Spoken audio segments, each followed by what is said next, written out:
I gotta say, if they play it well, they can win mid and they can definitely put pressure in the jungle because Joe is strong level 1, Louis is strong level 2. Just get Louis to level 2 and then force fights because even though Valentina is very strong and with her passive, she gets to the level very, very fast, but a lot of crowd control makes it so that even if you can do damage, even if you can dash around, if you're not moving, it really doesn't matter. And look at the composition as well. They'll wager, and I think level 2 and level 3 is going to be absolutely bloody in this particular match. Both teams have the heroes available to try and go for those big pickoffs or those big skirmishes with the whole team involved.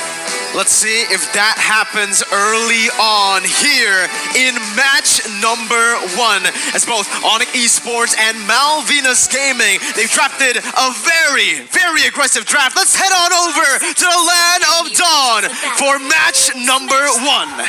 In match number 1, man, I'm looking at the mid lane. How are they really going to play this out? Especially because we saw Franco yesterday, especially with the Legend skin, but he's not using the Legend skin. This is a nerf. He should have used the Legend skin, man, because somehow the hook rate with that is like 80%. It's insane when you use the Legend skin on this Franco. It's definitely a buff if you use that particular skin. We saw Mara pop off on that Franco pick, but here in the early game, against a Cho and a Luo Yi, it's going to be very difficult because there's not a lot of burst damage available for the side of ONIC Esports. In a prolonged fight, maybe something can be done here, but right now Keyboy is just zoning Steve away, ensuring that the jungle denial does not happen yet again.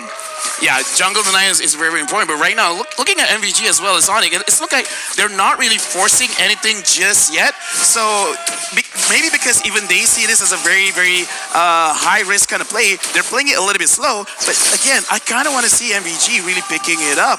Once Prince Fran hit level 4 or once it gets to 2 minutes, I want to see them make a play. If not, they're just giving Kyrie way too much space, man. And right now in the gold lane, CW is doing pretty well for himself. He's zoning away Joe-Crew, and without any assistance, it's going to be very difficult for this carry to try and get anything. So already ONIC displaying a higher level of macro, but look at the mid lane though. Kyrie is playing with fire. This is signature hero, man. It's his favorite hero to play, and we get to finally see it here at the world stage. But I do want to actually talk a little bit more about that gold lane matchup, because hey, that's my main hero too. Me and CW, we're brothers. CW, 1-1.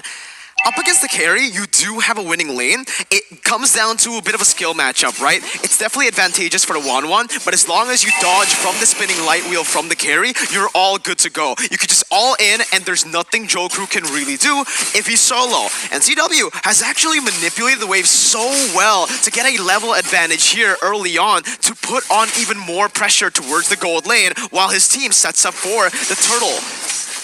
Right now, looking at the situation, Malvinas Gaming is they're really trying to get this turtle. And Harley, I want to see if he can actually get a very, very big pull with his skill 1 and skill 2 combo.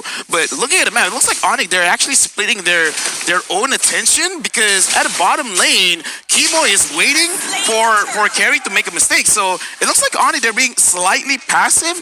They just want to establish vision and then try to see if they can use that vision to set up some kind of kill for themselves. They're not really looking at the turtle, they're just looking at kills.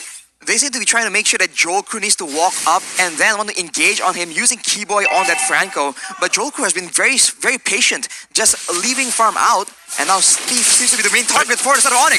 Steve gonna be caught there by the bloody hunt, and that's first blood over to ONIC Esports. And it's one of the worst targets for ONIC Esports to get a kill on, right? It's CW on that 1-1, a signature pick, and you could already see the rotations here from ONIC. They're going pretty aggressive. Yeah, like I said, right now it looks like they're not really thinking of objectives. They're just trying to rack up some kills, and I kind of feel like they're playing for the mid game. The early stages of the game, they kind of don't care so much, so I'm looking at the second or third turtle for ONIC to really show their true colors, because for now, looks like CW got caught!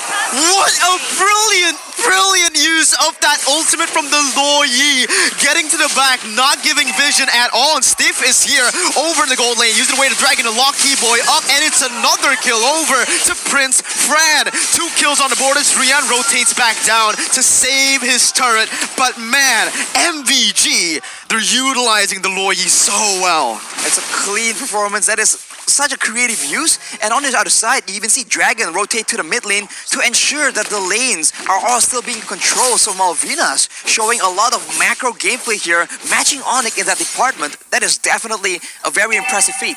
That's what I want to see, but I want to see more of it because if you understand where ONIC is around the map, you have a lot of ways to control ONIC with the Cho, with the Lu Yi, and then if everyone's controlled, because looking at Prince Friend, he's not going for a tanky build. He's using the mage emblem, so this is a damaged Karina. So as long as no one really hits her, she could potentially get the first Savage of M4. First Savage of N4, it's a tall order, but Malvinas might be able to make it happen. We have to see how the fights play out, because so far it's been skirmishes. In the big, massive team fights, I do think that Malvinas has, in a way, better of a composition, more crowd control, more AoE. ONIC seems to be a lot more geared towards the skirmishes. And you know, to add on to that, we said it. ONIC Esports in the draft have been struggling a bit. We saw it against Todak, and now we're seeing it again against Malvinas. Kyrie going to be able to steal the purple buff away, and in the gold lane, we're seeing a gank already with Joku flickering out, but still getting hit by the Bloody Hunt as Drian brings him back with a knockout strike right there. And Steve is going to be able to actually go up, zone the other members away while CW takes the turret. Prince Fran going to be there. Keyboy gets a massive hook, but there's no follow-up from ONIC Esports. Both teams back away, and ONIC finally get that gold lead back into their hands. Honestly, looking at this game right now, I do want to ask Arashi, where I'm looking at both gold laners, the 1-1 as well as the carry. If we really go towards like a 17-minute game, which one is like more prevalent in the late game in this current meta? Is it still the 1-1 or is it the carry?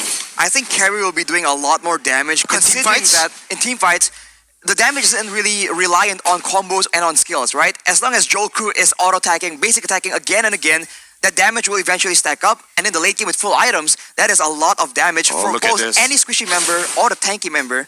But if ONIC Esports want to actually get CW popping off on that 1-1, they need like a proper setup, a proper engage. And now it does seem like they're attempting to make something happen. Keyboy is looking for it right now, man. They can see it. They go for the hook. Steve is going to be caught by the Bloody Hunt as well. And that's the pick-off composition that ONIC Esports have built for themselves, right? We mentioned it. In the team fights, they might not be able to actually face off against Malvinas Gaming. But when it comes down to the team fights here, the potential, Keyboy finds a hook onto Prince Fran. Kyrie jumps in, gets a shadow kill in with the killing spree. And it is just Kyrie going back and forth. 2 kills on the board by Keyboy. That's the setup. Dude, that was amazing. Like, okay, fine. Let's just get no legend skin. It looks like the hooks are being very cooperative for today, and that is very smart because he flanked to the side because, okay, I got to make sure they don't see this coming. And that was an amazing play. 1.6k goal lead. ONIC is ahead. But again, they're ahead because they're able to kind of like split the fight off. And that's great. If they go for a team fight, it might not be so good. So as long as they keep their focus, this could be their game. Well, Harley's going to be caught there as Drian is able to flank all the way. CW is looking for one more. Way too aggressive. Gets picked off in the process as Kyrie has been going onto the turtle, just poking it down, picking it up for his team. Keyboy now caught. Going to be brought back by his team, but has the flicker. Dragon very close from that iron hook. Is going to be able to back off though. That was a very creative engage, using the stolen teleport coming in from Drian, just getting all the way behind Malvinas Gaming, and then using their own weapons against themselves. Unfortunately, as we saw earlier, CW was just a bit overeager to make that kind of play happen, but Keyboy is already yet again on the hunt. He has his sights set on Joel Crew. Joel Crew going to be targeted down here as Kyrie jumps in, uses the shadow kill over to Joel Crew, but the RNG does not favor him. It's still going to be Joel Crew, Coleman down. Keyboy running away as CW pops across Boltang onto Harley. Not going to be able to find that, and it's actually CW who gets taken down. Dragon still hunting, but that's the way the Dragon's stolen away by Drian, kicking Dragon back, and to actually disengage from this. Kyrie still doing all that he can with those quad shadows, but it is just going to be a stalemate. Both teams backing off, no more kills on the board. Yeah, looking at that situation, I gotta say, man, because CW, it looks like he can reliably trigger the ult, but he's got to be careful of his positioning because more often than not, when everyone else is backing away, CW is going in front, and that is flashy. You know, like you want to get those crazy kills, but it looks like the damage is not there just yet. He's got to be a little bit mindful about when he goes in and where he positions himself. Well, let's take a look at the instant replay for the previous fight. It all began with that play onto Jokru, and unfortunately for ONIC, it just took a bit too long for that kill to be secured. Yeah. But they were still able to secure the kill, and CW goes for this play, but he lands way too close in the midst of 3 members of Malvinas. And as you mentioned, Lofel, I think that with this composition, CW can play a bit more reactive and use the crossbow of Tang as an outplay tool instead of an offensive tool, and maybe he'll have a lot more success in surviving these big team fights. Well, once again, we're going to have to see how this plays out. no way. CW is going to be able to catch them, but it's going to be CW who's the one who gets slain. Keyboy in the midst of it all going to be taken down as well. Prince Fred, oh my god! What is that? Almost just beating it right amount of time for Drian to pick up a kill, but Drian now is able to actually maneuver out. Kyrie jumps in with a double kill, goes in for the shadow kill to pick up a triple, and Kyrie gets it done for ONIC Esports. I gotta say, man, like that looked cool, but I gotta say, mistake from Dragon. He used the split play. He should have stayed close to his team because Kyrie was aiming for just one person. If Dragon was there actually was a situation where Malvinas Gaming could have gotten more kills. But either way, great engagement from Malvinas Gaming. But now Kyrie is using this opportunity to try and start the Lord. But it looks like Dragon is not gonna let him do that. Dragon on the glue, man. We're gonna have to see how much time he buys for his team as he goes in for that split, but all the way this points. Oh my god, again! It's Prince Fran who comes in clutch and saves the day. ONIC Esports have nowhere to go right now, but Dragon's gonna be taken down. It's a shadow kill over to Harley, as now Malvinas have to move back. The Iron Hook does not connect. It's gonna be the way the Dragon locking Prince Fran down, and that's a double kill picked up by Drian, the Lord as well. Drian is an absolute monster as he's looking to claim a maniac, but Keyboy, his own teammate, says no, I want some time too. And just like that, that's a wipeout for ONIC. What?